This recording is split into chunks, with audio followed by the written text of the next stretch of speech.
First ever factory outlet Mukunda jewellery KPHB Kothapet Khammam Somajiguda Hanamkonda. నమస్తే రమగారు. నమస్తే జయ. రమగారు, మనము అడప చిరంజీవి గారి స్టోరీస్ చెప్పుకుంటూ ఉన్నాం. వజ్రాల దీవిలో రకరకాల స్టోరీస్ కదా. అవును, ఆయనది ఏదైనా ఇంకొక స్టోరీ చెప్తారా? కోటలో పాగా చెప్తా. ఈ వజ్రాల దీవి అనే క్యాప్షన్ ఉన్న పుస్తకంలోనే ఇది రెండో కథ. ఆహా. కోటలో పాగా. విజయపురి సామ్రాజ్యం, ఒక రాజుగారు ఇవి ఉన్నాయి, ఒక రాజ్యం. ఆ సామ్రాజ్యపు శివార్లలో సారంగపురం అనే ఒక ఊరుంది. ఆ ఊళ్ళో చాలామంది పెద్దవాళ్ళు వాళ్ళు కూర్చొని మాట్లాడుకుంటూ ఉండగా ఒక గుర్రం మీద కత్తిపోట్లు తిని ఉన్న ఒక ఆయన వచ్చాడు. ఆయన వెనకాల నుంచి చాలామంది వచ్చేసారు. ఆయన వచ్చి ఇక్కడ పడిపోయాడు. నగర శివార్లలో ఉన్న ఊరు అనమాట ఇది. ఓకే. పడిపోయేసరికల్లా సరే, ఈ పడిపోయిన వాడిని ఎవరో వచ్చి కత్తిపోట్లతో వచ్చి పడిపోయి చచ్చిపోయే స్థితిలో ఉంటే అతని వెనకాల కూడా కొంతమంది ముసుగు వేసుకున్న సైనికులు లాంటి వాళ్ళు కొంతమంది వచ్చి ఇతన్ని చంపడానికి ప్రయత్నం చేస్తారు. ఆ సమయానికి అక్కడ బ్రహ్మంతాత అని ఒక ముసలాయన, కొంతమంది పెద్దవాళ్ళు వాళ్ళు కూర్చుని ఉంటారు. అక్కడికి వచ్చిన కుర్రాళ్ళు, ఇదంతా ఏదో హైరాన్ పడేసరికల్లా దూరం నుంచి అట్టించి నడిచొస్తున్న కొంతమంది కుర్రాళ్ళు పరిగెత్తుకొచ్చారు. ఇక్కడ ఏదో జరుగుతుంది. ఆల్రెడీ గాయపడి ఉన్న వాడిని చంపడానికి ప్రయత్నం చేస్తుంటే ఈ వచ్చిన కుర్రాళ్లలో ఒకడైన విక్రమకేతువు అనేవాడు వీళ్ళ మీద తిరగబడ్డాడు. గాయపడి ఉన్నాడు, మా ఊరు వచ్చాడు, మేము తన్ని చూసే లోపల మీరు వచ్చేసారు అని చెప్పి వాళ్ళని తరిమి కొట్టాడు. వాళ్ళు కొంతమంది దెబ్బలు తిని పారిపోయారు. ఈ కింద పడి ఉన్నవాడు ఆయన ఎవరు ఏమిటి అని అతనితో మాట్లాడితే ఆయన డిండిమ భట్టు, చెరసాల అధికారి, కారాగారాల మీద అధికారి. అతను కోటలో కుట్ర జరుగుతోంది, రాజుగారి మీద ఏదో కుట్ర జరుగుతోంది, కుట్రదారులకి హెడ్ ఎవరో కూడా నేను చూశాను, ఆశ్చర్యపోయాను, నేను నమ్మలేకపోయాను అని చెప్పాడు వీళ్ళకి. కానీ ఆయన పేరు చెప్పే లోపల అతనికి ప్రాణం పోయింది. ఓహో, ఆయనేమో పడిపోయినాడు. ఈ విక్రమకేతు వాళ్ళ నాన్న వచ్చాడు అక్కడికి. ఆయన పేరు రుద్రభూపతి. పూర్వం ఆయన ఈ విజయపురి సైన్యంలో పెద్ద దళాధిపతిగా పనిచేశాడు కానీ అప్పుడు ఒక యుద్ధంలో ఆయనకి చాలా గట్టి ప్రమాదం జరిగి కన్ను ఒకటి కనిపించట్లా, కుడి చేయి లేదు, బలహీన పడిపోయింది చెయ్యి. ఎడం చేత్తో అతను పెద్దగా బరువు పనులు చేయలేడు. దాంతో ఉద్యోగానికి విరమించేసుకుని పల్లెటూళ్ళలో గడుపుతున్నాడు. వాళ్ళకు ఒకడే కుమారుడు ఈ విక్రమకేతు. అతను ఎవరో వజ్రాల వ్యాపారి దగ్గర పనిచేస్తున్నాడు. వాళ్ళ ఇల్లు గడిచిపోతుంది. అతను వచ్చి చూసి ఈ డిండిమ భట్టును గుర్తుపెట్టాడు. అయ్యో, ఈయన సామాన్యుడు కాదు, చాలా గొప్ప రాజభక్తుడు, చెరసాల ఆ వైపు ఉద్యోగం, ఇప్పుడు అధికారి కూడా అయ్యాడేమో. ఏం జరిగింది అంటే ఏదో కోటలో కుట్ర జరుగుతోంది. ఇప్పుడు వీళ్ళందరూ ఏం మాట్లాడుకుంటారంటే ఈ విజయపురిలో రాజ్యపాలన బావుండ్ల, ప్రజల మీద విపరీతంగా పన్నులు, దొంగతనాలు. అయితే ఈ రాజ్యానికి రాజుగారు సుచంద్రుడని ఆయన చాలా మంచివాడు. నిజానికి ప్రజల్ని పీడించే రకపు మనస్తత్వం ఉన్నవాడు కాదు. మరి ఆయనకి ఆరోగ్యం సరిగా లేక వృద్ధాప్యం వల్ల మేనల్లుడు ఒక అతను ఉన్నాడు, కీర్తికాముడు. అతన్ని సర్వసైన్యాధ్యక్షుడిని చేశారు. మహామంత్రి ఏమో బుద్ధిమతి అనే ఆయన మంచివాడే.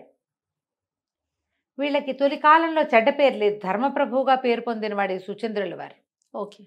ఈ కాలంలో ఇలాంటివి ఎందుకు వచ్చినాయి? ఈయన కీర్తికాముడిని నమ్మాడా, బుద్ధిమతిని నమ్మాడా? కీర్తికాముడే ఇట్లా జనాల మీద ఇన్ని ఇవి వేసి వడ్డీలు వేసేసి, అది వడ్డీలు కాదు, మన పన్నులు వేసి ఈ రకంగా జనాన్ని పీడిస్తున్నాడా? ఆయనకి తెలిసి జరుగుతోందా, ఇది తెలియకుండా జరుగుతోందా? ఈ మాట్లాడుకుంటారు. ఈ లోపల వేగుల వాళ్ళు వచ్చి ఇక్కడ ఏం జరిగింది, చనిపోయిన వాడు ఎవడు, అవన్నీ ఆరా తీశారు. మాకు మేమేం చూడలేదు, ఎవరో వచ్చి పడిపోయారు అంతేనన్నారు. ఆ శవాన్ని తీసుకుపోయారు. ఇక్కడేమి విషయం ఎవరికి ఏం తెలియదు. వీళ్ళు విన్నారు అసలు విషయం, కోటలో ఏదో కుట్ర జరుగుతోంది, వీళ్ళకి తెలుసు. ఇప్పుడు ఏం చెయ్యాలి అంటే రుద్రభూపతి ఏమన్నాడంటే, ఆయన చాలా మంచి రాజు, ఈ జరుగుతున్న వ్యవహారం ఆయనకి తెలిసి జరుగుతుందో లేదో, ఇది కాకుండా కుట్ర అనేది ఒక కోణం చూస్తున్నాం. డిండిమ భట్టు ప్రకారం మనకి తెలిసింది ఏదో జరుగుతోంది, కాబట్టి ఏమైనా చెయ్యాలి మనం అని ఆలోచిస్తే ఈ బ్రహ్మంతాత అనే ముసలాయన ఇవన్నీ విశ్లేషించి గూఢచారులుగా మీరు వెళ్ళండి, కోటలో పాగా వేయాలి. కోటలో పాగా వేయటం అంటే అందులో లోపలికి చేరి లోపల రహస్యాన్ని కనుక్కోవాలి. కోటలో ఏం జరుగుతుందో తెలియాలి కదా, తెలియాలంటే బయట నుంచున్న వాడికి తెలియదుగా. అనేసరికల్లా సరే వీళ్ళు ఒకళ్ళు కాకుండా ఈ మన వినయకేతువు వీళ్ళ అబ్బాయి, ఈ రుద్రభూపతి కుమారుడు మొదట వచ్చిన ముసుగు వీరులని జయించిన వాడు విక్రమకేతువు, అతనికి ఒక స్నేహితుడు నాడు చిత్రవ్రతుడు, శరభుడు, వీళ్ళు ముగ్గురే అప్పుడు మొదట ఫైట్ చేసిన వాడు. వీళ్ళ ముగ్గురిని కోటలో పాగా వేయటానికి పంపించారు. ఈ ముగ్గురు అబ్బాయిలు ఏం చేశారు, ఈ రుద్రభూపతి పూర్వకాలం పనిచేస్తున్నాడుగా, ఆయన ఫ్రెండ్సు ఈ కోటకి కోట రక్షణాధికారి ఆయన ద్వారా వీళ్ళ ముగ్గురికి 3 ఉద్యోగాలు వేయించారు. అంతఃపురానికి అటాచ్డ్గా ఉండేటువంటి తోట దాని రక్షణ బాధ్యత విక్రమకేతువుకి, అతని అసిస్టెంట్స్ ఏమో చిత్రవ్రతుడు, శరభుడినేమో వంటశాలల్లో వంట వాళ్ళకి హెల్పర్గా ఈ 3 ఉద్యోగాల్లో పెట్టారు. సాధారణంగా ఇట్లా బయట నుంచి ఉద్యోగాల్లోకి ఎవరైనా వస్తే వాళ్ళ మీద చాలా నిఘా ఉంటుంది. నిఘా వర్గం ఒకటి ఉంటుందిగా, మనకు కూడా ఉంది కదా. వీళ్ళు విజిలెన్స్ వాళ్ళు పైనుంచి చూస్తూ ఉంటారు. ఒక 15-20 రోజులు జాగ్రత్తగా ఉద్యోగాలు చేసుకున్నారు, ఎవరికి ఏం తెలియక. అయితే 15-20 రోజులు గడిచిన తర్వాత ఒకనాడు యువరాణి రాజుగారికి ఒకే ఒక్క కూతురు కళ్యాణ తిలక, ఆ అమ్మాయి తన స్నేహితురాళ్లతోటి ఉద్యానవనంలోకి విహారానికి వచ్చింది. వస్తే వీళ్ళు చూస్తున్నారు, గమనిస్తూనే ఉన్నారు. మరి ఎదురుబదురుగా కాకుండా పక్కన చూస్తే మహా అందగత్తె ఆవిడే. అమ్మాయి చక్కటిది, 16-18 సంవత్సరాల వయసు ఉంటుంది. ఈ విక్రమకేతువుకి అమ్మాయి చాలా అందంగా అనిపిస్తుంది, కానీ యువరాణి మీద పిచ్చుకళ్ళు పెట్టడానికి వీల్లేదు. కాస్త అటు ఇటు తిరుగుతున్నారు. ఇంకా చీకటి పడింది, వెళ్ళిపోతారనుకున్నారు. కానీ వీళ్ళు వెళ్ళల. చీకటి పడిన ఈ ఆటలు ఆగలేదు. చీకటి మాటున కొంతమంది ముసుగులు వేసుకున్నటువంటి వాళ్ళు యువరాణి మీద దాడికి వచ్చారు. ఏ పక్క నుంచి ఎలా వచ్చారో తెలీదు. యువరాణికి అంగరక్షక దళం ఉంది, అందులో ఒక 4గురిని పడగొట్టేశారు. ఎప్పుడైతే యువరాణి వైపుకి వెళ్తున్నారో వెంటనే విక్రమకేతువు, చిత్రవ్రతుడు ఇద్దరు దూకారు ఇక్కడికి కత్తులు పుచ్చుకుని. చిత్రవ్రతుడేమో యువరాణిని అమ్మాయి తోడుతో వీళ్ళు ఉంటారుగా చెలికత్తల్ని రక్షించాడు, ఓ పక్కన నిలబెట్టి. విక్రమకేతు ఈ వచ్చిన వాళ్లతో తలపడ్డాడు, కొంతమందిని కొట్టాడు, కొంతమంది దెబ్బలు తిని పారిపోయారు. ఒక్క పిట్ట పురుగు లేదు. వీళ్ళని రక్షణగా అంతఃపురంలోకి దింపారు. ఎప్పుడైతే యువరాణి మీద దాడి జరిగిందని తెలిసిందో రాజు, మంత్రి, సర్వసైన్యాధ్యక్షుడు, ఈ కుర్రాడు అందరూ కలిసి మాట్లాడుకున్నారు. ఎవరో తెలీదు, ఎక్కడి నుంచి వచ్చారో తెలీదు, వాళ్ళు ఎక్కడికి వెళ్ళారో తెలీదు, ముసుగులు వేసుకుని మాత్రం ఉన్నారు. యువరాణిని చంపడానికి చూశారు అంటే ఏమిటి అర్థం? కాపలా పెంచాలనుకున్నారు. బుద్ధిమతికి ఆశ్చర్యంగానే ఉంది, కీర్తికాముడికి ఆశ్చర్యంగానే ఉంది.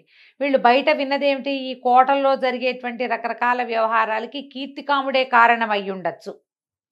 ఎందుకంటే రాజుగారి ఆబ్సెన్స్లో అతనే రాజుగా వ్యవహరిస్తాడు. ఈ బయట వేస్తున్న పన్నులు, ప్రజల్ని పీడించటాలు, చితకొట్టైన డబ్బులు వసూలు చేయటాలు అదంతా ఒక గుంపు చేస్తుంది. జనరల్గా సైనికుల గుంపుకి అధికారి ఎవడు? సర్వసైన్యాధ్యక్షుడే, అంటే కీర్తికాముడే, అంటే రాజుగారి మేనల్లుడే. ఇలాంటి అటాచ్మెంట్ నడుస్తుంది. రోజులు గడుస్తుంటే ఒకనాడు ఈ యువరాణి తరచుగా ఇక్కడికి వచ్చి వీళ్ళని చూస్తూ కనపడుతూనే ఉంది. ఒకరోజు రాత్రి తనకు నిద్ర పట్టల. ఏమనిపించింది, ఏమిటో ఏదో జరుగుతోంది, ఎక్కడో ఏదో అవుతోంది అనిపించి అంతఃపురం లోపలికి వెళ్దామని దానికి అటాచ్డ్గా ఉన్న తోటల్లో ఉన్నారు వీళ్ళు. ఒక పైనుంచి వేళ్లాడే తీగలు పుచ్చుకుని అంతఃపురపు లోపలి ప్రెమిసెస్లోకి దూకేశాడు. చిత్రవ్రతుడు నిద్రపోతుండగానే విక్రమకేతు ఒకడే వెళ్ళాడు లోపలికి.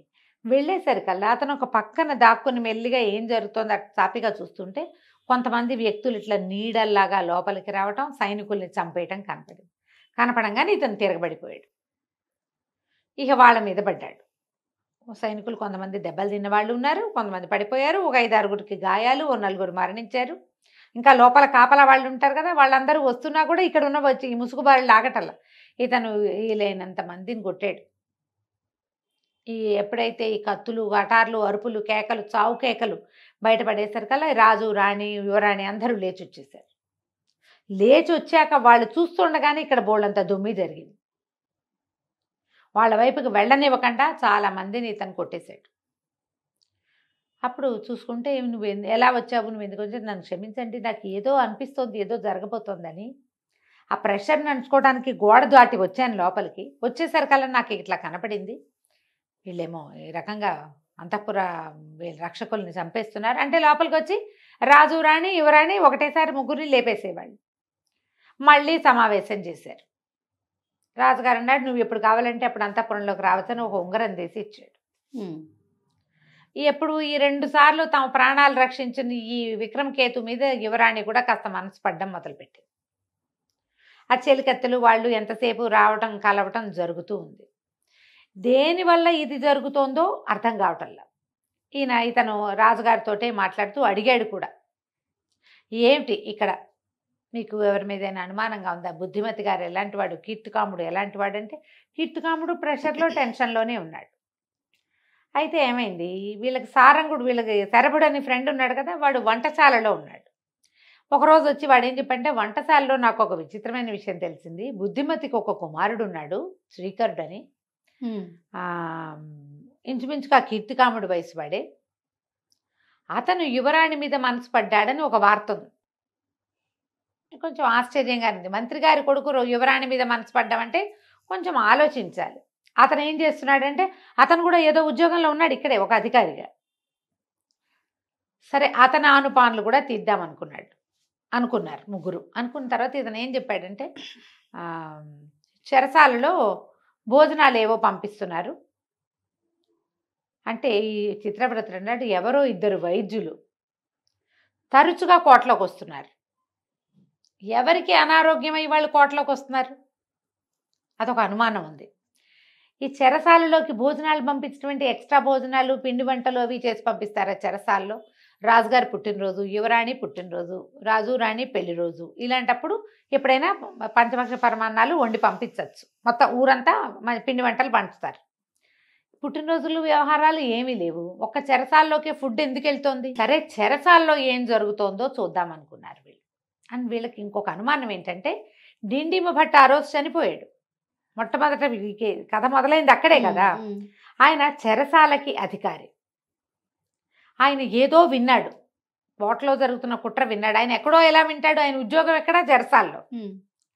భోజనాలు కూడా చెరసాల్లోకి వెళ్తున్నాయి. అంటే చెరసాలలో ఏదైనా ఉందా అని వీళ్ళకి అనిపించింది.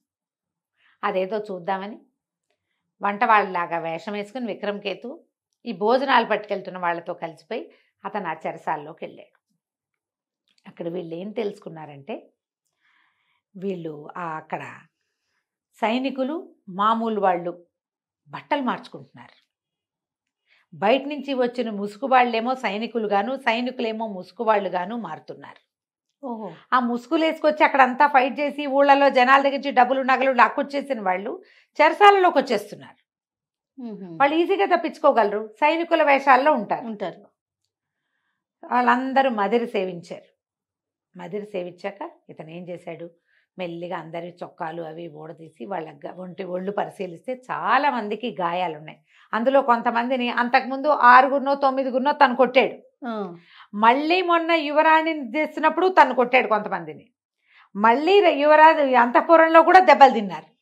లోపలికి వస్తున్న వైద్యులు ఏం చేస్తున్నారంటే, ఈ దెబ్బలు తగిలిన వాళ్ళకి వైద్యం చేయడానికి వస్తున్నారు. వాళ్ళు ఎక్కడో లేరు, ఎక్కడికో మాయమైపోతున్నారు. ఎక్కడికి మాయమైపోతున్నారు? చెరసాల్లోకి వెళ్ళిపోతారు. లోపలే, అది కోటలోనే. సరే, ఇతను ఏం చేశాడు, ఇక్కడే ఉండండి మీరని రాజుగారి దగ్గరికి వెళ్ళి అంతఃపురంలోకి ప్రవేశించి రాజును తీసుకొచ్చి, ఇదంతా చెరసాలలో జరుగుతోంది, ఎవరి వల్ల జరుగుతోందో మనకు తెలియాలి అని చెప్పి రాజును తెచ్చి చూపించాడు ఈ సీన్. వీళ్ళు బట్టలు మార్చుకోవడం, పైగా వాళ్ళు తెచ్చిన మూటల్లో నగలు వడ్డాణాలు అవి ఎక్కడి నుంచి వస్తాయి? నగలు ప్రజల దగ్గర పన్నుల రూపంలో డబ్బులు లేకపోతే బంగారం ఇచ్చేయండి అని లాక్కొచ్చేస్తున్నారు. యువరాణిని చంపడానికి ప్రయత్నం జరుగుతోంది, మిమ్మల్ని చంపడానికి ప్రయత్నం జరుగుతోంది.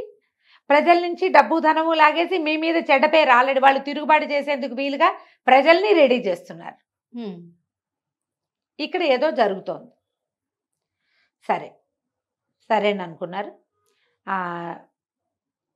ఇప్పుడు ఏం చేయాలి? రాజు అన్నాడు, ఇది ఏం జరుగుతుందో నాకు అర్థం కావటం లేదు, అసలు ప్రజలు ఏమనుకుంటున్నారో నన్ను గురించి నాకు తెలుసుకోవాలని ఉందని మారు వేషంతో ఇతనితో కలిసి ఊళ్ళోకి వస్తాడు. రాజు విక్రమకేతువు ఇద్దరు మారు వేషాలతో వెళ్తే అన్ని ఊళ్ళల్లోనూ రాజుకు చెడ్డ పేరే. ఇదివరకు ధర్మప్రభువుగా ఉండేవాడు, ఇప్పుడు లేడు. ఆ మేనల్లుడు నమ్ముతాడు అంటే మేనల్లుడిదేం లేదు. మధ్యలో ఏమవుతుంది, ఓసారి చిత్రవ్రతుడు ఇతను విక్రమకేతు వెళ్తుంటే కీర్తికాముడు పలకరిస్తాడు. అందరినీ జాగ్రత్తగా ఉండండి, ఈ ముసుగు వాళ్ళు ఎలా వస్తున్నారు, ఏమిటి దయ్యాలా భూతాలా వాళ్ళు అని కేకలేస్తున్నాడు. వీళ్ళు వెళ్ళేసరికల్లా అతను ఏమంటాడు, నువ్వు చాలా బాగా చేస్తున్నావు విక్రమ, మంచి సాహసివిగా ఉన్నావు, రాజురాణి రాజకుమార్తెను రక్షించావు, నా బహుమతిని ఆయన ఒక కత్తి ఇచ్చాడు, చిన్న చురకత్తి. ఆ చురకత్తి వీళ్ళు తీసుకొచ్చి చూస్తే వాళ్ళకి కారాగారంలో కొంతమంది కనపడ్డారు కదా, వాళ్ళ దగ్గర ఉన్న కత్తుల మీద సేమ్ గుర్తుంది. అంటే ఇది కీర్తికాముడే చేస్తూ ఉండుండొచ్చు, అలా కూడా జరుగుండొచ్చుగా. ఏం చేయాలో తెలీదు. సరే వీళ్ళు కోటలో అన్ని పక్కల నుంచి ఆనుపాను అన్నీ తీశారు. చివరికి మళ్ళీ ఈ దొంగలందరూ ఊళ్ళో ఎక్కడైనా ఇలాగ పన్నులు వసూలు చేసుకొచ్చిన రోజు రాత్రి వాళ్ళంతా ఇక్కడికి చేరతారు. మనం కూడా అదే టైంకి కనుక వీళ్ళ దగ్గరికి వెళ్ళిపోతే, అది ఎప్పుడు జరుగుతుందో ఆ టైంకి వెళ్ళిపోతే అప్పుడు వీళ్ళకి నాయకుడు ఎవడో బయటపడుతుంది. సరే వీళ్ళు రెడీగా ఉంటారు. రాజు విక్రమకేతువు, విక్రమకేతువు తాలూకు ఇద్దరు స్నేహితులు చేరబుడు చిత్రవ్రతుడు రెడీగా ఉంటారు. ఒకనాటి రాత్రి సాయంకాలం ఊళ్ళ నుంచి కబురు వస్తుంది, ఇలా వచ్చి పన్నుల కోసం పీడిచి మొత్తం ధనమంతా లాక్కొచ్చేసారు అని. ఆ ధనమంతా బొక్కసంలో చేరటల్లా కారాగారంలోకి వచ్చేస్తుంది, అది వేరే చోటకి వెళ్తుంది. వీళ్ళు కూడా అక్కడికి వెళ్ళారు. వెళ్ళేసరికి ఈ దొంగలు బట్టలు మార్చుకోవటము, బయట నుంచి వచ్చిన వాళ్ళు వీళ్ళని ఎక్కడి నుంచో పట్టుకొచ్చాడు వాడు, బట్టలు మార్చుకోవటం, వాళ్ళు సైనికులుగా మామూలు బట్టలతోటి వచ్చేసేయటము, ఇదంతా రాజు వీళ్ళు నలుగురు చూసేశారు. చూసేసరికల్లా కొంతమందిని పట్టుకున్నారు, కొంతమందిని పడగొట్టారు. అప్పుడు వాళ్ళ నాయకుడు బయటకు వచ్చాడు. ఎప్పుడైతే ఈ నాయకుడిని పెడరెక్కలు విరిచి కట్టుకుని మొహానికి ముసుగేసింది, ఆ ముసుగు తీయటానికి ఎంత ప్రయత్నించినా ముసుగు తీయనివ్వటం. ఈ లోపల ఏమైంది, కారాగారం తలుపు తెచ్చుకుని బుద్ధిమతి కీర్తికాముడు ఇద్దరు లోపలికి వచ్చారు. వీళ్ళు తెల్లబోయారు. వీడు బుద్ధిమతి కాదు కీర్తిక, వీళ్ళు ఇప్పటిదాకా ఏమనుకున్నారు, కీర్తికాముడే ఇదంతా చేశాడు అనుకుంటున్నారు. కానీ యాక్చువల్గా కాదు, అతను వీళ్ళతో పాటే ఉన్నాడు. ఈ మొహం ముసుగు తీసేశారు కల్లా ఈ బుద్ధిమతి గారి కుమారుడైన శ్రీకరుడు యువరాణిని ప్రేమించి ఆమెను వివాహం చేసుకోవాలని ఆమెను అడిగి ఆమె చీత్కరించేసరికి ఎలాగైనా ఈ రాజ్యాన్ని కబళించేసేయాలి, ఆమెకు బుద్ధి చెప్పాలి, పెళ్ళైనా చేసుకోవాలి లేదా చంపరాన చంపేయాలి అని చెప్పి తండ్రికి ఐడియాలు ఇస్తూ, పన్నులు పెంచాలన్న ఐడియా తండ్రికి ఇస్తూ, ఆయన ఒక పన్ను అని రాస్తే దాన్ని 11గా తను మార్చి, ఆయన 1 రాస్తే 11 చేసి, 1 రాస్తే దాని పక్కన 5 వేసి దాన్ని 15 చేసి, 2 రాస్తే దాని పక్కన 5 చేసి, దాన్ని అమలు చేసే పన్నేమో వాళ్ళ ద్వారా చేయించి ప్రజలకి రాజు మీద వ్యతిరేకత కల్పించి అవకాశం ఉన్నప్పుడు యువరాణిని వీళ్ళని కూడా సంహరించడానికి కూడా ప్రయత్నం చేశాడు. చేస్తే బుద్ధిమతి అన్నాడు, ద్వంద్వ యుద్ధం చేయండి మీరు. ఒకడు ఈ మొత్తం కోట్లో పాగా వేసి ఈ గుట్టంతా బయట పెట్టిన వాడు విక్రమకేతువు. యువరాణి అతన్ని వివాహం చేసుకునే సంకల్పంలో ఉంది, 2 సార్లు తన ప్రాణాలు కాపాడాడు కాబట్టి రాజు ఒప్పుకున్నాడు. ఇప్పుడు యువరాణిని పెళ్లి చేసుకోవడానికే ఇంత ప్రయత్నం చేసిన వాడివి నువ్వు. ద్వంద్వ యుద్ధం చేశాడు. చేస్తే పట్టేశాడు, శ్రీకరుడు దొరికిపోయాడు.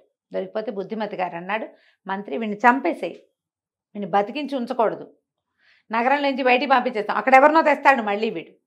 ఒక్క దెబ్బకి తల ఎగర కొట్టేశాడు. ఇంత ప్రయత్నం చేశాడు ఒక్కడు. రకరకాల వాళ్ళని లైన్లో పెట్టి ఆ ఊళ్ళో ఎవరైతే పేరెనిక కన్నా రౌడీ షీటర్లు అలాంటి వాళ్ళు ఉన్నారో, బలశాలులు ఉన్నారో వాళ్ళందరినీ పట్టుకుని వాళ్ళని తన సైన్యంగా ఏర్పరిచి వాళ్ళతోటి పన్నులు వసూలు చేయించి ఆ డబ్బంతా దాచి వాళ్ళని కారాగారానికి తీసుకొచ్చి డిండిమ భట్టు అది కనిపెట్టాడని డిండిమ భట్టును సంహరించారు. అతను కారాగారంలో నుంచి వచ్చిన వాడు అవటం వల్ల వీళ్ళకి డౌట్, లేకపోతే ఎప్పటికీ ఇది జరిగేదే కాదు, బయటకు వచ్చేదే కాదు. మొత్తాన్ని పట్టుకున్నారు. పట్టుకుని అతన్ని చేసేశారు. ఈ మొత్తం పట్టుబడిన వాళ్ళందరికీ శిరచ్ఛేదం చేశారు. ఎవరెవరైతే ఈ వేషాలు మార్చుకున్నారో వాళ్ళని. రాజకుమార్తెని విక్రమకేతువుకి ఇచ్చి వివాహం చేశారు. ఆమెకు చెలికెత్తుంది, ఒక చెలికత్త మదనికో ఏమో, ఆ చెలికత్తనిచ్చి చిత్రవ్రతుడికి పెళ్లి చేశారు. కథ కంచికి మనం ఇంటికి. కానీ ఎన్ని మలుపులు ఉంటాయో కదా, చాలా మలుపులు. నేను చకచకా చెప్పేశా, సింపుల్ కథగా చెప్పాయి కదా. తాపిగా చదివితే భలే బాగుంటుంది. ట్రీట్మెంట్ చాలా బాగుంటుంది. అడపా చిరంజీవి గారిది అవును. కథ చక్కటి మలుపు, స్లోగా మలుపు తిరుగుతుంది. రయ్యమంది అది ఆ, స్లోగా తిరుగుతుంది. మన ఆ కథతో పాటు తీసుకెళ్తారు. లాంగ్వేజ్ పరమ సింపుల్గా ఆ. హాయిగా ఉంటుంది. కథలు చాలా బాగుంటాయి. వజ్రాల దేవి పుస్తకం కొనుక్కోండి. క్లాసిక్ బుక్స్ వాళ్ళు దాన్ని ప్రింట్ చేశారు. మీరు క్లాసిక్ బుక్స్ కోసం ఆన్లైన్ సెర్చ్ చేస్తే దొరుకుతుంది. అవునండి. మీరు ఫోన్ చేసినా మెసేజ్ చేసినా మీకు పుస్తకాలు చక్కగా పంపించేస్తారు. ఆటే చాలా ఖరీదేం కాదు. ఓ బుక్ కొనుక్కుంటే అందులో 5-6 కథలు ఉంటాయి. హాయిగా చదవచ్చు. పిల్లలకి చదివి వినిపించడానికి కూడా అవకాశం. మంచి ఇంట్రెస్టింగ్గా ఉంటుంది. చాలా బాగుంటాయి కథలు. ట్రై చేసి చూడండి.